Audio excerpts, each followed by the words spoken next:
Welcome to my channel, Texas Country Wife. My name is Valerie. I hope you'll enjoy your visit here with me today. Today's video is part of the Christmas Cheer collaboration that I am hosting this year. And I will be making Christmas jam. Today for you, I am going to make my cranberry orange Christmas jam. In this bowl here, I have got 12 Mandarin Oranges. They're the little tiny, like cutie oranges. And I peeled them and took as much of the white pith off of them that I could.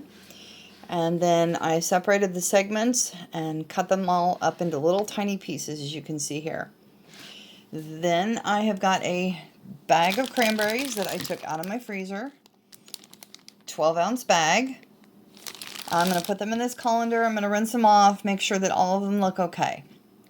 But for right now, what I want to do is take these Mandarin Oranges and I am going to put a cup of sugar onto them. This is a half cup measure. So there's half a cup. And there's another cup.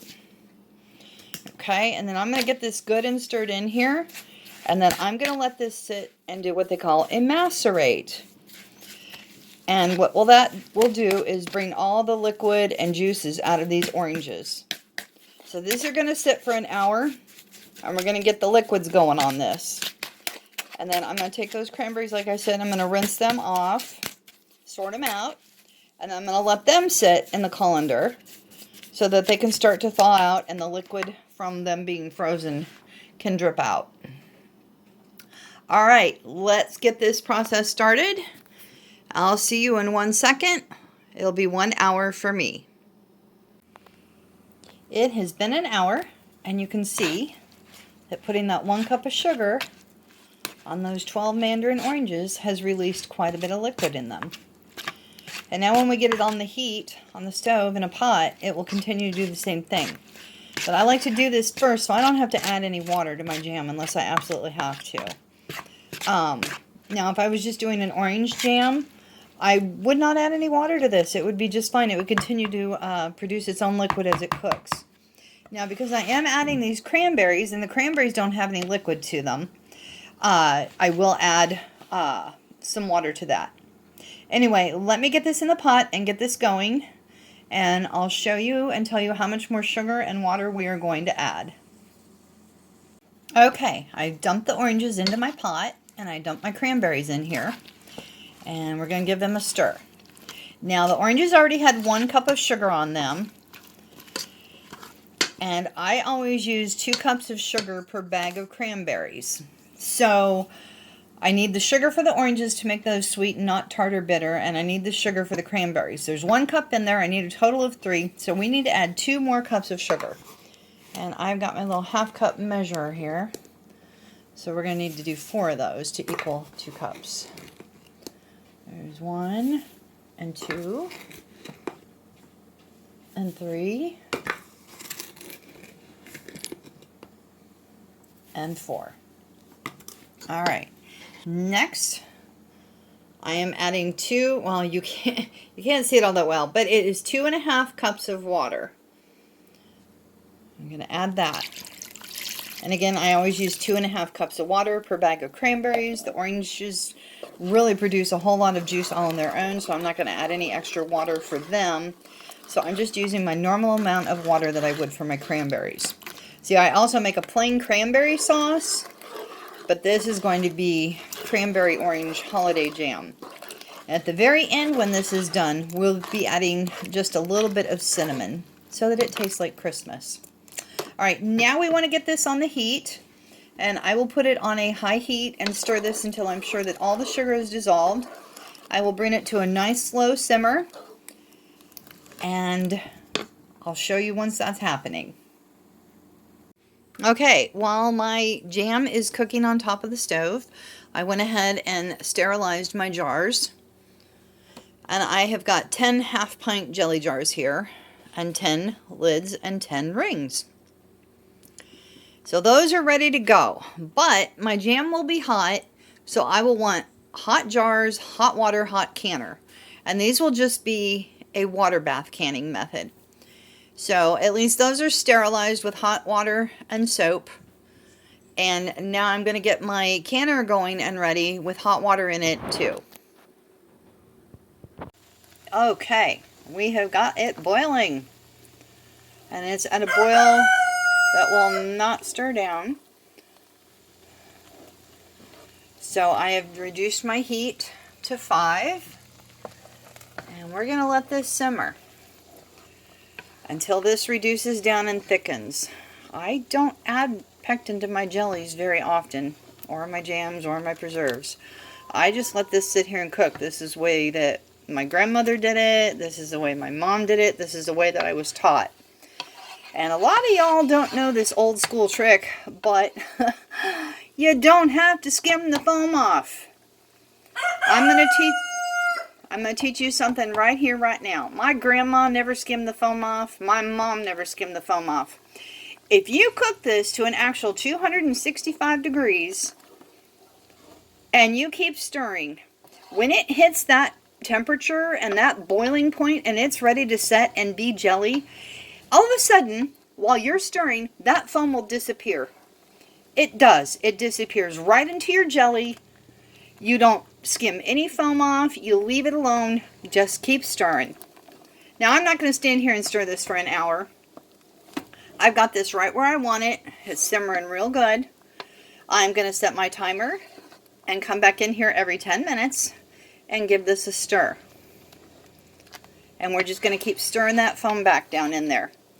And when it's the right temperature, that foam's going to disappear. It's going to dissolve and it's going to go into your jelly. So please, leave the foam alone. I don't know who decided along the way of all these years of canning and making jellies that you needed to skim that foam off, but you don't, and I'm going to prove it to you today. See how it's already disappeared back down in there just from me stirring it. You just got to stir it back in. It's just oxygen. It's just air and sugar, and you want that sugar in your jam. Leave it in there. And no, it's not going to crystallize. This is still liquid.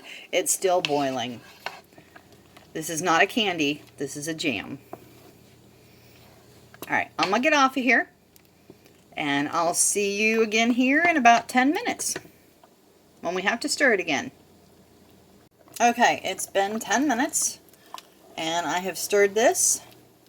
Now that it has been 10 minutes, the fruit has softened up. So, and my camera doesn't want to focus because of all the steam. I also reduced my heat to 4 because I don't want this to be at a mad boil. I just wanted it a slow, gentle simmer. We're just wanting to soften the fruit and cook some of the liquid down. I'm going to come in here with my handy-dandy, handy-dandy, old-fashioned potato masher. Old school potato masher. And you just come in here and just start mashing your fruit. Every once in a while, clear that blade off. And just do it again. Now this is a non-stick pan, so I am not scraping this against the bottom of my pan. I'm just going straight up and down. I don't want to ruin my non-stick pan. So just come in here, and just an up and down motion. Clear the blade off. And just like that. This way we won't scrape our pan and ruin it. And we get the fruit all mashed up so it can continue to release all that wonderful yumminess. We want all that flavor in the liquid of our jam. And as you can see now that this has gotten really super hot, there's hardly any foam to this. So hopefully I've taught y'all a new trick on making your jams and saving you the mess and the fuss. Leave the foam alone. Just stir it in. Once it's hot enough, it'll dissolve that foam in. And you don't want it at a mad, crazy boil. You can cook this at a nice slow boil. That way, you get more of your flavor in your jam. Now, I am going to set that off to the side because I'm going to do this one more time and 10 more minutes. But I will give this another stir here before I leave my pot for 10 minutes. But we're cooking at a number 4 here now on my stove. And that's a nice, slow, steady simmer that I want.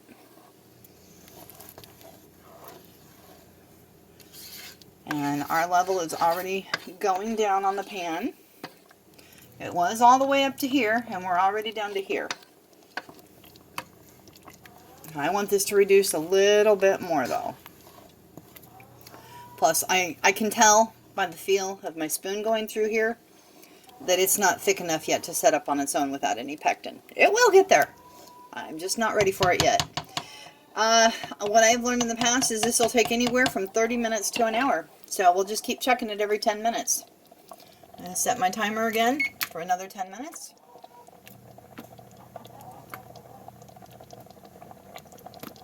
Not 20, 10.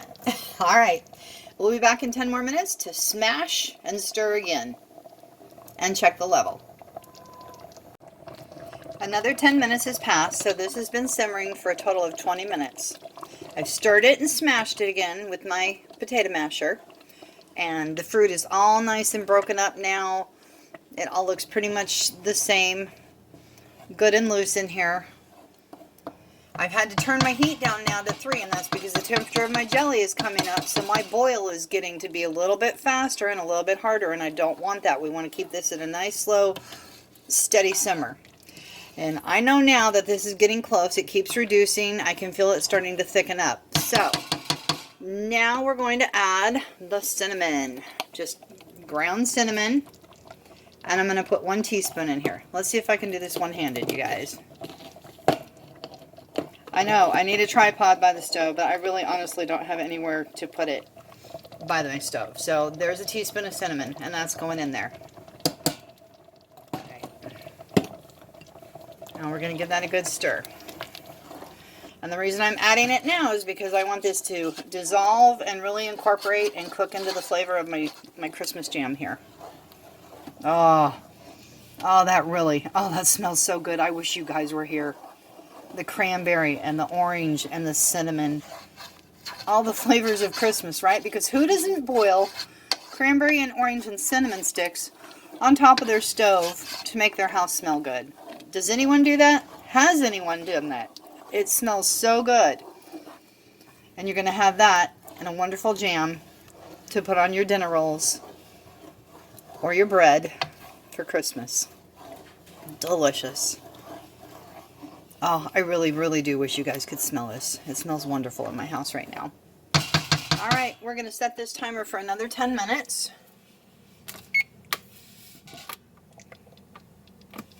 I have such problems with this timer. I think the buttons are going out on it. And then it always wants to go to 20. There we go, 10 minutes. Now, I've got my water bath canner here on my stove. I'm going to get some hot tap water in here and get this filled up and get it boiling. Okay, we didn't have to go the full 10 minutes. It's been 6 minutes and this is ready. So I can tell by the sound of it, I can tell I've done jelly for so many years. I'm going to turn that on low to keep my jelly hot so I can get it in my jars. I've sped up getting my water hot. I've got it on high. I've got my jars all in here, trying to get this to boiling. I should have started it earlier. So now I've got to keep my jelly hot so I can get it in the jars. I've got my water going in the microwave for my lids to soak. Anyway, like I said, there's a certain ka-thunk that these bubbles make when this is done. See how big and bloppy they are? Kind of like when you're making spaghetti sauce. You see the great big ones now? This is thickened so much now that the liquid doesn't boil like it was. It doesn't simmer anymore. Now it makes these great big bloppy bubbles that when they pop, they'll go all over your stove. And I've already had to wipe off my stove, and I'm going to have to do it again. So now we're going down to low. I've given this a good stir, as you can see. And I promise you, I didn't scoop one bit of foam off of this. Not one bit. It's all been stirred down in your jelly. Proving you do not have to remove the foam. Just keep stirring it in. Give it a chance to cook in. That's what Grandma did. That's what Mom did. That's what I do. And I hope that I've taught you a new trick too. Alright, now I am going to get my cold little plate that looks just like this out of the freezer. It's ice cold. And we're going to take a clean teaspoon here. And we're going to put it on that ice cold plate and see if it sets up. Be right back. Here's my plate from out of my freezer. Ice cold plate. And I could already tell just by the spoonful of jam that I put on here that this will thicken in my jars. See how it takes forever for it to slide? And the purpose of the ice cold frozen plate is to quickly cool that jam down so that you can see what the consistency is going to be like when it's cold, when it's completely cooled down for you. So that's it. It's done. See how you wipe your finger through it and it doesn't go back? That is set. Nice clean swipes. The jelly is set. I'm going to taste test this here. You know what? I think I'm going to add 1 more teaspoon of cinnamon. I'm going to have my husband taste this and tell me what he thinks, but I think it needs 1 more teaspoon of cinnamon. Those cranberries were really potent this year. Okay, I added another ½ teaspoon of cinnamon in here. Hubby said it could use just a little bit more, so that's what we did, was just a ½ teaspoon. So in total, we have 1½ teaspoons of cinnamon, a 12-ounce bag of cranberries, a dozen Mandarin oranges, a little tiny like halo oranges or clementines or whatever you want to call them, 2½ cups of water, and 3 cups of sugar. And it smells delicious and it tastes absolutely wonderful. It's like Christmas in your mouth. Alright, well, I am still waiting on my water bath canner here to do its thing. I can feel steam coming off of it now. So I think I'm going to go ahead and get my hot jars filled and get them in the canner. I'll let you know what that looks like. Alright, I got, okay, these are half-pint size jars. And I got 5½ half-pint jars of jam. Now, yes, you see 4 empty jars in there, and I'm leaving them in there for balance to hold my other jars in the perimeter in place so that they don't rock all over the place and fall down and break, because I have had that happen before. Now, in the past, and the way my grandparents did it, and my mom, was you turn these jars upside down on the counter and let them set for 24 hours, and your jars are sealed. We never died. Everything was fine. And if anybody did not seal, which very seldom would ever happened, the jar went in the refrigerator and we used it. Or it was gone within a day, depending on how many people were present. Anyway, what I'm going to do now is I have them in a super hot water bath here, and they are soaking, and you can see the steam. I am going to let them set in here for 5 minutes. I am not going to make this come to a full boil. To me, that's just craziness. Especially being you're able to steam can now. Yes, they sell steam canners. And you can steam can your jellies and your fruits now. You don't have to water bath them anymore. And I had them submerged in water. So in my opinion, they're fully steaming. I'm starting my timer right now. So 5 more minutes and those are done. If I don't burn my arm on my canner. All right, you know what? We'll go for 7 minutes. We'll do this for 7 minutes, okay? Anyway, there we go. We're going to sit for 7 minutes. And then I'm going to pull them out. And you're going to watch, because they're going to seal. And they'll be just fine.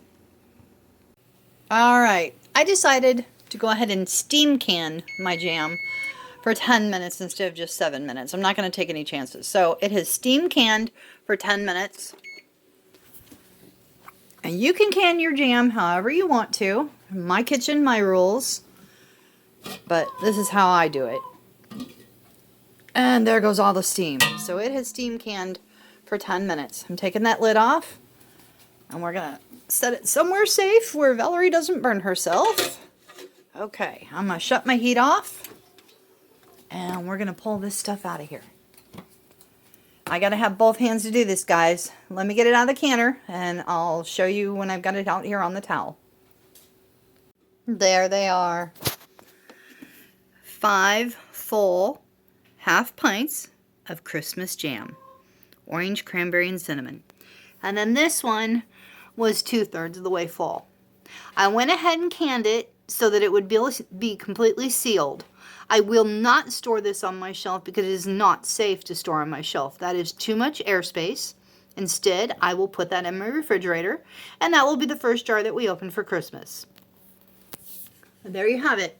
Now, something I do because I don't like the water stains on the top of my jars is just barely hold it there and let the towel soak up the water. Don't press on these, but you can just gently set that on there, let it dab the water up, but that's about all you want to do. You don't want to press or anything like that or put any pressure to that. And just let your towel wick away the water.